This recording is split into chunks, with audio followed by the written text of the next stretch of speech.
everyone. Welcome to Chem Optimize. I hope all of you are doing well. So इस channel में already 2 videos upload हो चुका है atomic structure का.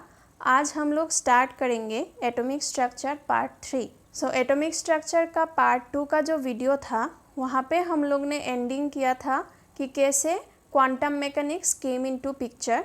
सो आज हम लोग स्टार्ट करेंगे from the basics of quantum mechanics.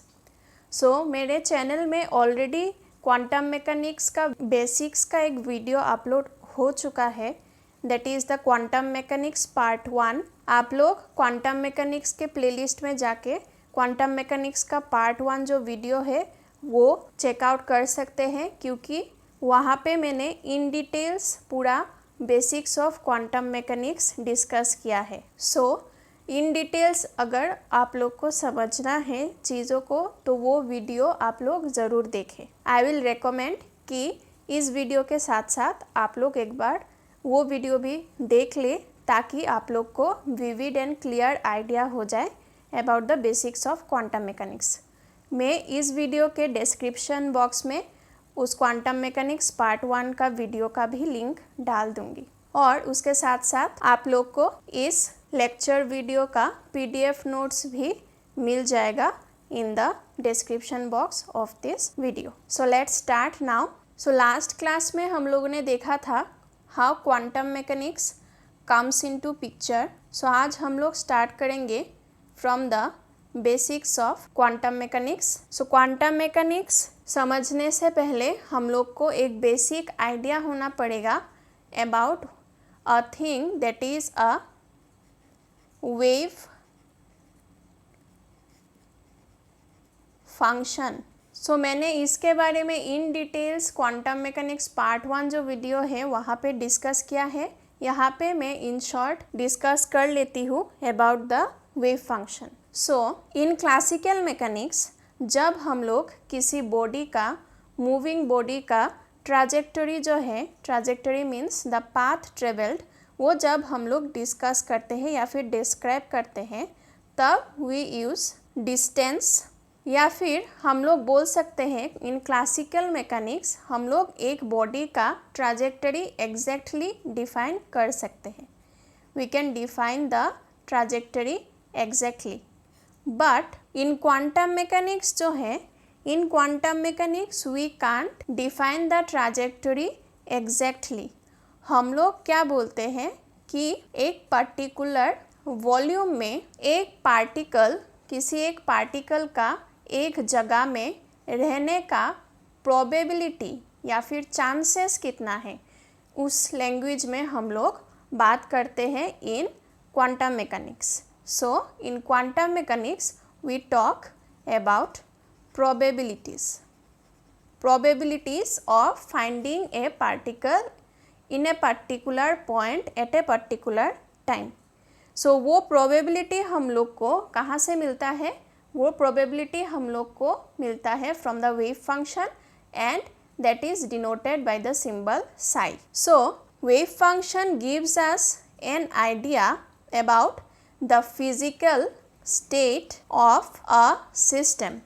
Physical state of the system का मतलब एक पार्टिकल अगर किसी एक सिस्टम में है तो at a particular time t उसका वेक्टर, पोजीशन वेक्टर क्या है? R is represented by position vector,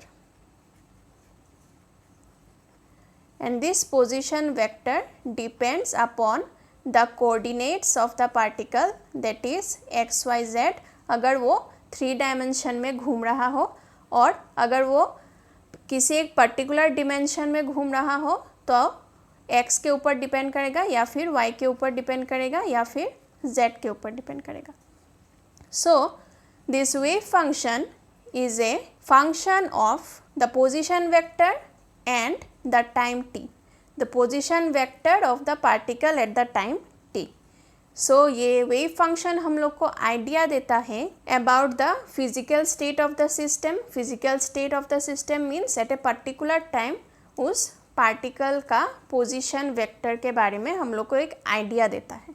लेकिन इस wave function से हम लोग पूरा सिस्टम का हर एक फिजिकल प्रॉपर्टी को डिफाइन नहीं कर सकते हैं, उसके बारे में हम लोग इस वीडियो के एंड में डिस्कस करेंगे। सो आप लोग वीडियो को एंड तक देखते रहिएगा। This wave function only gives us an idea about the physical state of the system. So, in quantum mechanics, we can say the state of a system is defined by this wave function psi, and this wave function psi is a function of the coordinates of the particle at a particular time t. So, we can write psi is a function of x, y, z, which are the coordinates of a particle in three-dimensional system and at a particular time t. So, एक particle के लिए हम लोग ऐसे उस particle का wave function को define कर सकते हैं। अगर n नंबर ऑफ पार्टिकल्स हुआ तो फिर एक पार्टिकल के लिए कोऑर्डिनेट होगा x1, y1, z1, दूसरे पार्टिकल के लिए कोऑर्डिनेट्स होगा x2, y2, z2, तीसरे पार्टिकल के लिए कोऑर्डिनेट्स होगा x3, y3, z3 and so on. So, we can write the wave function psi as a function of x1, x2, x3 like this up to xn for n number of particles, then y1, y2, y3 like this up to yn, similarly z1, z2, z3 up to zn, and the time t. The time t is the time जब हम लोग define कर रहे हैं this coordinates of different particles in the system. So time t is the time at which we have observe the different coordinates for the different particles in the system. So this is basically a brief idea on wave function. आप लोग को अगर details में wave function के बारे में जानना है then you can proceed to the quantum mechanics part 1 video in my channel. Now we will proceed to postulates of quantum mechanics. So the first postulate of quantum mechanics says that जो physical state है एक system का at a particular time t that is described by the wave function psi, and this wave function psi is a function of the position of the particle. अगर हम लोग one dimensional system consider कर रहे हैं तो फिर either x axis या फिर वाई एक्सिस या फिर जेड एक्सिस में वो पार्टिकल मूव करेगा. यहाँ पे हम लोगों ने कंसिडर किया है कि वो पार्टिकल एक्स डायरेक्शन में मूव कर रहा है, इसलिए हम लोगों ने लिखा है एक्स. अगर वो थ्री डिमेंशन में मूव करता है then we will consider x, y, z all the three. So this wave function will be a function of the coordinate of the system. Here we have considered only the x coordinate and the time t at which the coordinate is considered. ये third postulate जो है वो हमें बताता है कि जो wave function है और उसका जो हर एक ऑर्डर डेरिवेटिव होगा वो सब कॉन्टिन्यूअस, फाइनाइट और सिंगल वैल्यूड होना चाहिए for all values of x. इसका मतलब क्या है, जैसे कि अगर वेव फंक्शन है साई देन इसका फर्स्ट ऑर्डर डेरिवेटिव जो है D psi D X, then second order derivative this is D square psi by D x square, then third order derivative that is D cube psi by D X cube.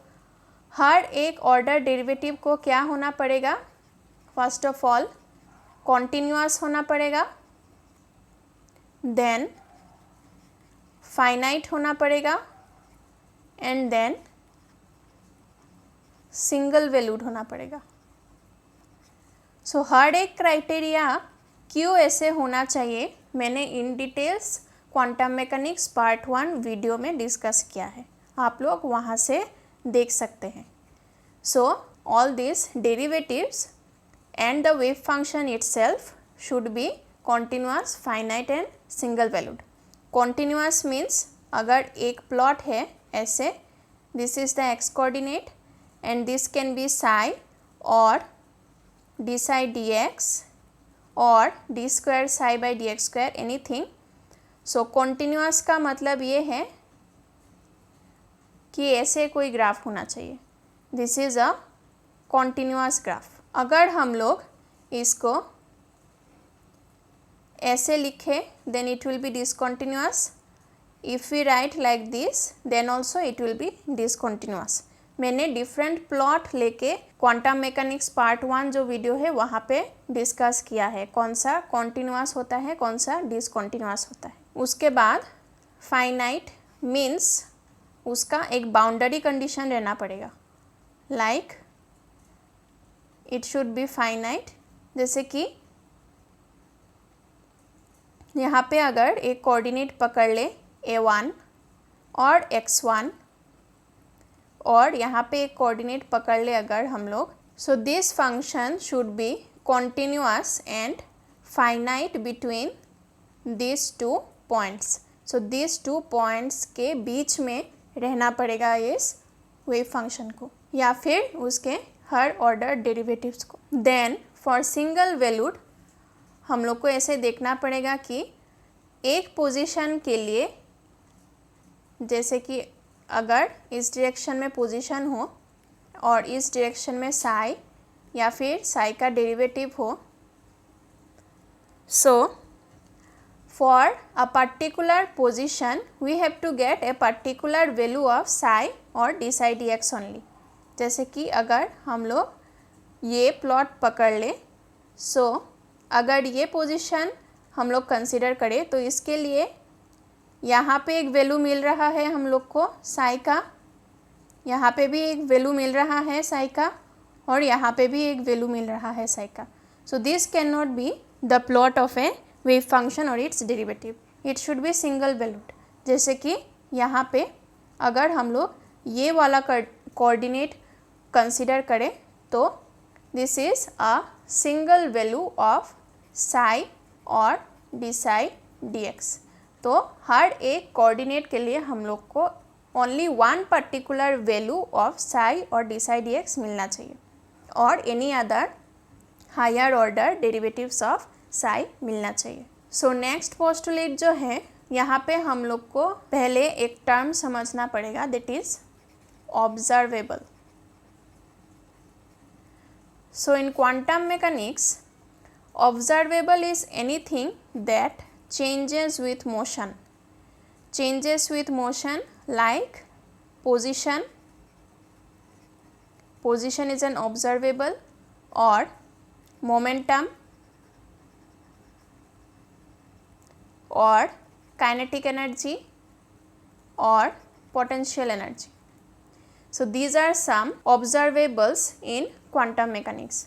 All this changes with motion, इसलिए हम लोग इसको बोलते हैं observables. तो यहाँ पे बोला गया है कि हर एक ऑब्जर्वेबल के लिए जो अलाउड वैल्यूज ऑफ ऑब्जर्वेबल होगा वो ये आइगन वैल्यू इक्वेशन को सेटिस्फाई करना पड़ेगा. So this is known as the eigen value equation. So जो ऑब्जर्वेबल्स हम लोग कंसिडर करेंगे, अगर वो ऑब्जर्वेबल्स इस आइगन वैल्यू इक्वेशन को सेटिस्फाई किया तो वहाँ से हम लोग को जो आइगन वैल्यूज मिलेगा वही होगा the allowed values of the observable. जैसे कि यहाँ पे लिखा गया है A psi equals to A psi. So this psi is called eigen function and this A is called eigen value. This eigen value is always a constant. So अगर हम लोग एक ऑब्जर्वेबल जो है, हर एक ऑब्जर्वेबल का एक पर्टिकुलर ऑपरेटर रहता है इन क्वांटम मैकेनिक्स. जैसे कि पोजीशन का एक पर्टिकुलर ऑपरेटर है, मोमेंटम का एक पर्टिकुलर ऑपरेटर है, काइनेटिक एनर्जी पोटेंशियल एनर्जी, हर एक के लिए एक पर्टिकुलर डिफरेंट ऑपरेटर रहता है इन क्वांटम मैकेनिक्स। सो उस ऑपरेटर को अगर हम लोग ऑपरेट करें ऑन द वेव फंक्शन, सो हम लोग को तब एक constant multiplied by the same wave function मिलना चाहिए। अगर इस कंडीशन को सेटिस्फाई किया इस ऑपरेटर ने, तब हम लोग को जो कांस्टेंट वैल्यूज़ मिलेगा, मीन्स जो द आइगन वैल्यूज़ जो हम लोग को मिलेगा from this eigen value equation, those eigen values will be the allowed values of the observable A cap. So एक ऑपरेटर को एक आइगन फंक्शन के ऊपर ऑपरेट करने के बाद हम लोग को एक constant multiplied by the same eigen function मिलना चाहिए। दोज कांस्टेंट वैल्यूज़ और the eigen values will be the allowed values in quantum mechanics for the observable A. जैसे कि अगर एक सिस्टम है, उसका वेव फंक्शन दिया गया है साई, और हम लोग को उस सिस्टम का एनर्जी निकालना है, ठीक है। तो हम लोग एनर्जी कैसे निकालेंगे? एनर्जी के लिए क्वांटम मैकेनिक्स में जो ऑपरेटर रहता है that is called Hamiltonian, and it is given by this expression Hamiltonian equals to h cap.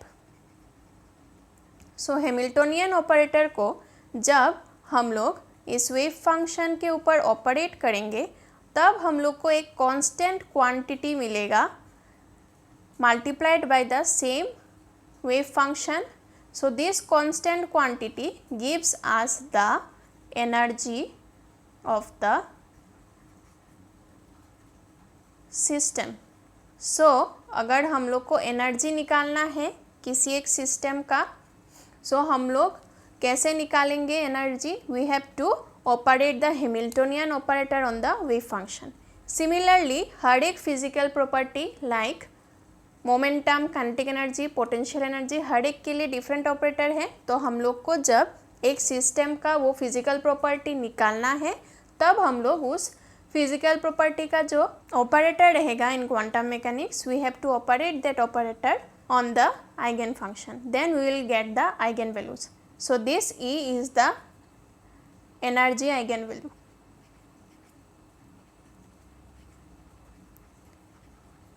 So कौन सा फंक्शंस हम लोग बोल सकते हैं कि आइगन फंक्शन है और वो आइगन वैल्यू इक्वेशन सेटिस्फाई करेगा या नहीं, वो मैंने एग्जाम्पल के थ्रू डिस्कस किया है in the quantum mechanics part 1 video, तो वो आप लोग ज़रूर देखिए। नेक्स्ट पोस्टुलेट जो है वो हम लोग को ये बताता है कि अगर एक ऑब्जर्वेबल का एवरेज वैल्यू, जिसको हम लोग क्वांटम मैकेनिक्स में एक्सपेक्टेशन वैल्यू भी बोलते हैं, वो अगर हम लोग को निकालना है तो हम लोग कैसे निकालेंगे? वो हम लोग इस एक्सप्रेशन से निकाल सकते हैं।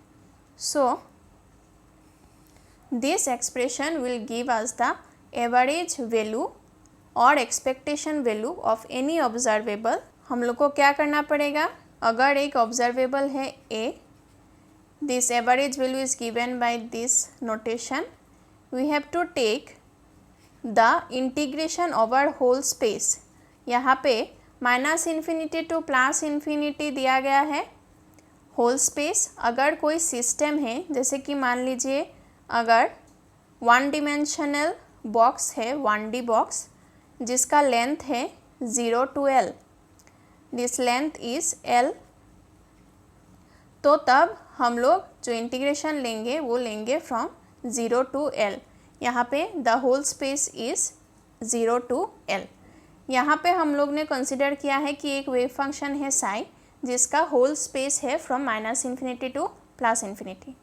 we will take the integration over the whole space, then we will take the complex conjugate of the wave function.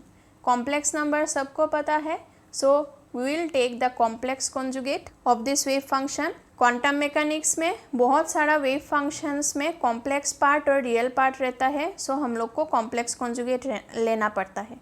कुछ कुछ सिस्टम्स के लिए कॉम्प्लेक्स पार्ट नहीं रहता है, then this conjugate of the wave function will be equal to the wave function itself.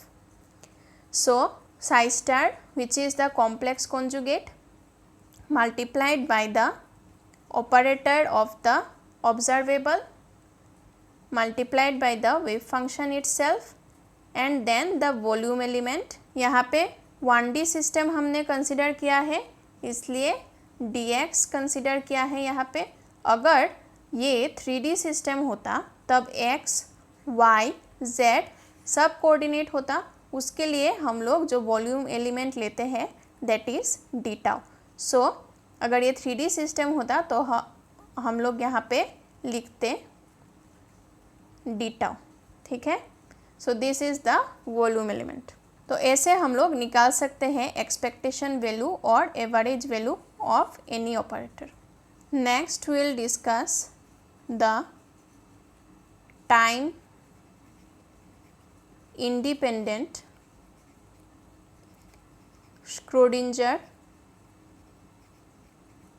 equation। So this Schrödinger equation is the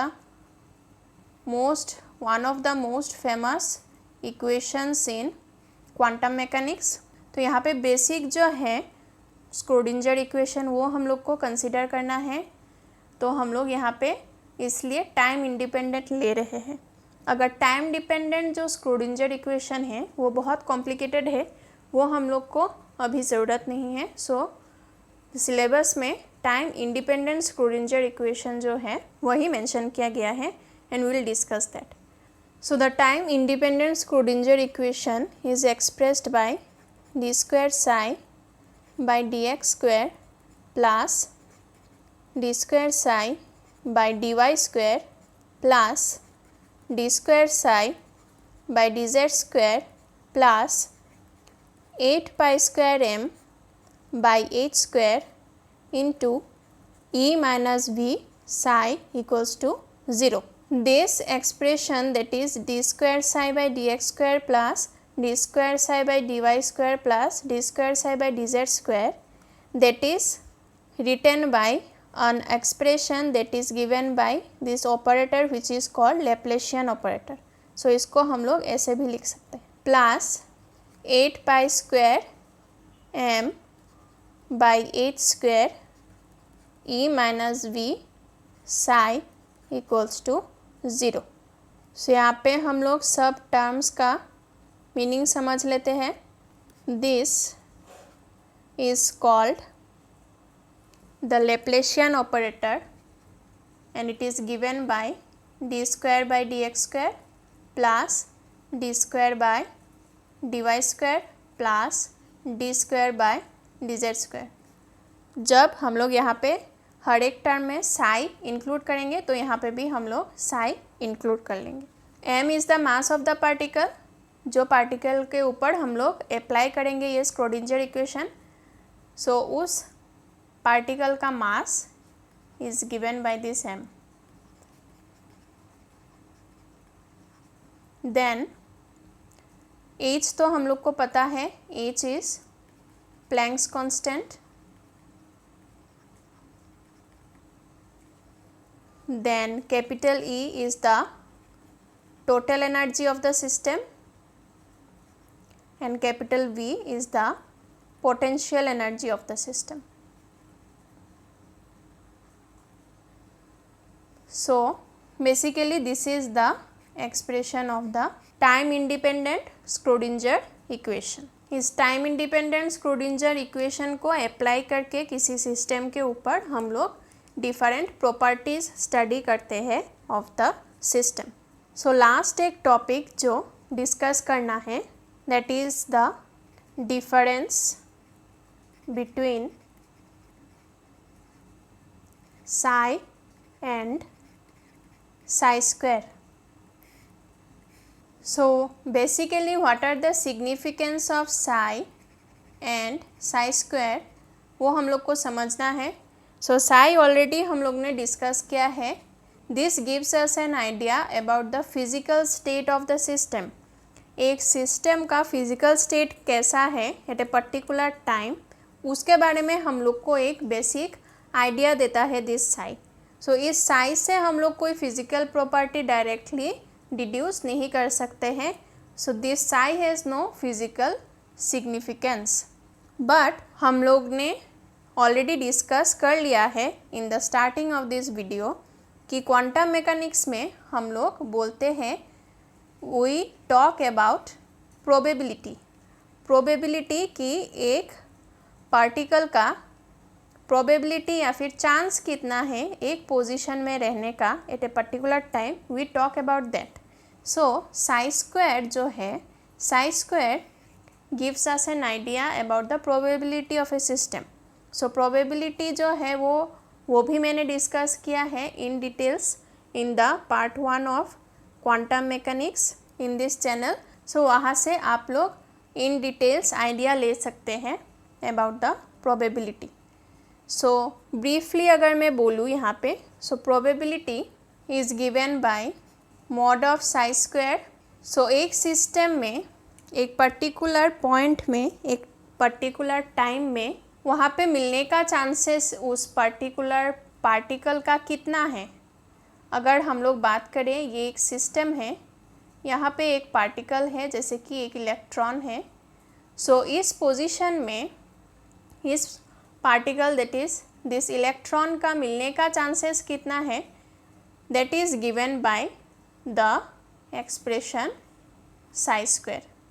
और हम लोग क्वांटम मैकेनिक्स में we talk about probabilities since this wave function does not have any physical significance but psi square does have the physical significance. So अगर हम लोग atom की बात करें तो अगर एक न्यूक्लियस हुआ तो न्यूक्लियस के पास अगर this is a radius A not, तो इस ए नॉट के अंदर एक इलेक्ट्रॉन का रहने का चांसेस कितना है, प्रोबेबिलिटी कितना है, वो हम लोग निकाल सकते हैं by the expression psi square. So हम लोग different properties of the system जो है वो प्रोबेबिलिटी के हिसाब से ही स्टडी करते हैं। न्यूक्लियस के कितने पास एक इलेक्ट्रॉन आ सकता है, या फिर न्यूक्लियस से कितना दूर तक एक इलेक्ट्रॉन रह सकता है, या फिर न्यूक्लियस से कितना दूर में एक इलेक्ट्रॉन नहीं रह सकता है, वो हम लोग डिड्यूस कर सकते हैं by the expression psi square. So all this things are evaluated by the probability of a system. So अगर एक सिस्टम है और उसका वेव फंक्शन है साई, सो प्रोबेबिलिटी हम लोग निकालते हैं integration over the whole space, then this wave function का complex conjugate that is psi star multiplied by psi, then the volume element d tau equals to 1। ऐसे करके यहाँ से हम लोग प्रोबेबिलिटी निकाल सकते हैं ऑफ अ सिस्टम। मैंने कैसे निकालना है प्रोबेबिलिटी ऑफ अ सिस्टम वो भी डिस्कस किया है in the quantum mechanics part 1 video. So basically यहाँ पे जो मैंने आज डिस्कस किया है इन दिस वीडियो वो इन डिटेल्स इन क्वांटम मैकेनिक्स पार्ट 1 वीडियो जो ऑलरेडी अपलोड हो चुका है, वहाँ पे मैंने सब कुछ इन डिटेल्स कवर कर लिया है। सो आई विल रिकमेंड कि वहाँ पे जाके आप लोग एक बार उस वीडियो को चेकआउट कर लीजिए। और अगर इस चैनल में आप लोग को लगे कि देयर इज़ स्कोप कि और कुछ टॉपिक्स भी इंक्लूड करना चाहिए, या फिर जो टॉपिक्स अभी चल रहा है उसके बीच में कुछ टॉपिक अगर मेरा छूट जाए तो आप लोग वीडियो के कमेंट सेक्शन में ज़रूर बताइएगा, मैं उस टॉपिक्स को इंक्लूड करने का कोशिश करूँगी। सो अभी हम लोग ने बहुत सारा चीज़ें ऑलरेडी कवर किया है। So in coming videos I will take up questions from different competitive exams और वो मैं यहाँ पे डिस्कस करूँगी। तो आप लोग ज़रूर देखते रहिएगा, stay tuned in this channel. आज के लिए बस इतना ही। Thank you so much for watching.